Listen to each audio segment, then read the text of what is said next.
We have the privilege of being in this universe for a few decades, and during that time it is an enormous privilege to be able to understand something about the universe in which we live, why we're here, why we were ever born, where we come from.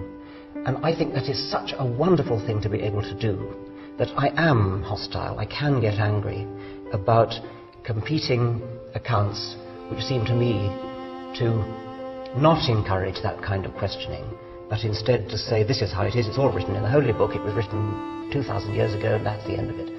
I think that deprives people. I think that is such a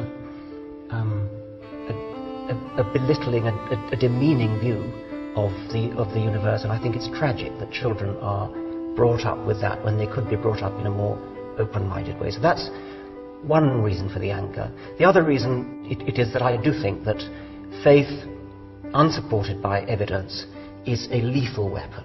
Well, it doesn't have to be, of course it doesn't have to be, but it can be. It's a weapon because possibly unscrupulous people can get hold of often young men and use them as weapons, use them as human bombs.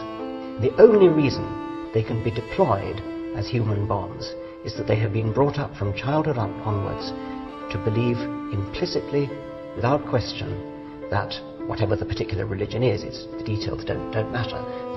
The point is that they do believe that it is the will of God that they should detonate themselves and blow up a busload of people or blow up a skyscraper in New York. I don't think that any kind of reasoned argument would do that to people. And so I believe that religion, religious faith, is an enormously powerful psychological weapon.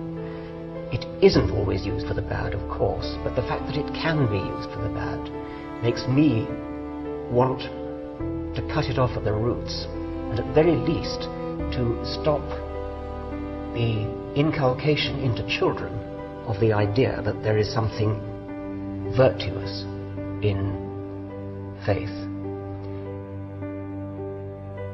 I'm very concerned with the way children coming into the world, innocent and knowing nothing, are taken over by the religion of whatever culture they happen to be born into. It doesn't happen to everybody, but it's very common. And so you see children being labelled. This is a Catholic child, this is a Protestant child. I would much rather say this is a child. Perhaps you could say this is a child of Catholic parents, or this is a child of Protestant parents. But to tie a label around a tiny child, this is a Catholic child, when the child is clearly too young to know what it thinks about the transubstantiation, or whatever it is that differentiates Catholics from Protestants.